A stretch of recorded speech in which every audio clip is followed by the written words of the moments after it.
అందరికీ నమస్కారం. నేను మీ రాజా. ఈరోజు మన రెసిపీ వచ్చేసి ఒక మంచి బ్రేక్ఫాస్ట్ రెసిపీ చూపిస్తున్నానండి. జస్ట్ ఒక కప్పు గోధుమ పిండి ఉంటే చాలు, ఈ రెసిపీ త్వరగా అయిపోతుంది. 10 నిమిషాల్లో ఈజీగా చేసుకోవచ్చు. రుచి మాత్రం చాలా అద్భుతంగా ఉంటుంది. మంచి హెల్తీ రెసిపీస్ అండి, తప్పకుండా ట్రై చేయండి, స్కిప్ చేయకండి. చాలా బాగుంటుంది. ఒక్కసారి చేసి పెట్టారంటే మళ్ళీ మళ్ళీ అడుగుతారు, అంత రుచికరంగా ఉంటుంది. ఎలా చేయాలో పూర్తి వీడియో చూడండి. 2 వీడియోలోకి వెళ్దాం. ముందుగా ఒక మిక్సింగ్ బౌల్ తీసుకొని 1 కప్పు దాకా గోధుమ పిండి తీసుకోండి. ఇందులోకి బొంబాయి రవ్వ కూడా 1/4 కప్పు తీసుకోండి. మంచి క్రిస్పీనెస్గా ఉంటుంది. 1/4 టీ స్పూన్ జీలకర్ర, 1/4 టీ స్పూన్ పసుపుడి, 1/4 టీ స్పూన్ జీలకర్ర పొడి, 1/4 టీ స్పూన్ కారం, అలాగే ఇందులోకి 1/4 టీ స్పూన్ గరం మసాలా వేసుకుంటే కొంచెం టేస్ట్ అనేది ఎత్తిస్తుంది. 1/4 టీ స్పూన్ ఉప్పు వేసుకొని, ఇక్కడ వాటర్ వచ్చేసి 1.5 కప్పు తీసుకోవాలి. 1.5 కప్పులో కొంచెంగా పోసుకుంటూ పిండి కలుపుకోవాలండి. ఈ విధంగా దోశ పిండిలాగా చేసుకోవాలి, కానీ మరీ జారుడుగా కాకుండా కొంచెం గట్టిగా. నేను చూపిస్తాను కన్సిస్టెన్సీ ఎలా రావాలనేది.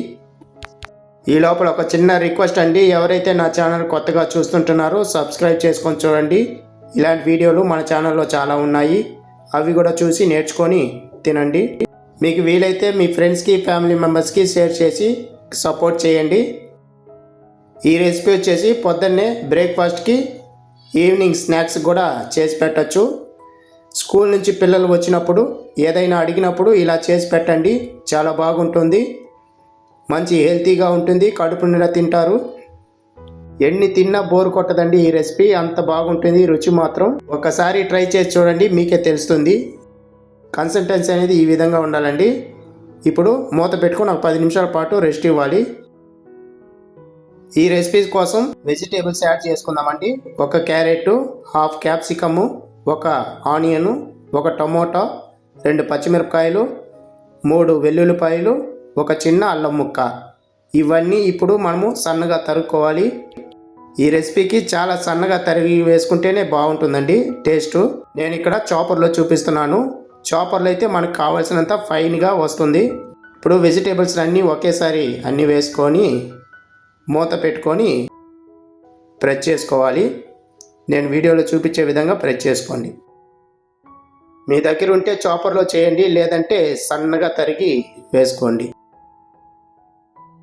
చూపిస్తాను చూడండి, ఎంత సన్నగా వచ్చిందంటే ఈ విధంగా ఉండాలండి. చూశారు కదా, ఈ విధంగా ఉండాలి. ఇప్పుడు దీన్ని వచ్చేసి మనం పిండిలో కలుపుకుందాం. 10 నిమిషాల తర్వాత ఇప్పుడు పిండి అంతా బాగా మెత్తగా అయిపోయి ఉంటుంది. రవ్వ కూడా బాగా నాని ఉంటుంది పిండిలో. ఇక్కడ కన్సిస్టెన్సీ వచ్చేసి కొంచెం గట్టిపడింది కాబట్టి మనం కొంచెం వాటర్ పోసుకొని మళ్ళీ కలుపుకోవాలి. సన్నగా తరిగి పెట్టిన వెజిటేబుల్స్ మొత్తం ఇందులో వేసుకోవాలి. సన్నగా తరిగిన కొంచెం కొత్తిమీర కూడా వేసుకోండి, బాగుంటుంది. అలాగే ఇందులోకి చిటికెడు కుకింగ్ సోడా వేసుకుంటున్నాను. మీకు ఇష్టం ఉంటే వేసుకోండి, లేదంటే స్కిప్ చేసేయండి. కొంచెం వేసుకుంటే బాగుంటుంది.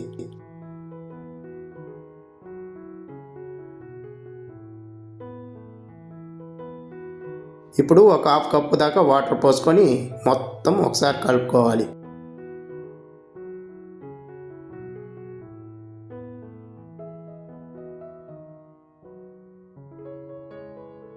చూడండి, కన్సిస్టెన్సీ వచ్చేసి ఈ విధంగా ఉండాలి. స్టవ్ మీద ఒక ప్యాన్ పెట్టుకొని ఆయిల్ రాసుకోండి.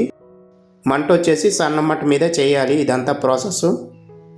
ఇప్పుడు కలిపి పెట్టుకున్న మిశ్రమాన్ని మొత్తము ఇందులో వేసుకొని మూత పెట్టుకొని ఒక 3-4 నిమిషాల పాటు సన్న మంట మీద కుక్ చేసుకోవాలి.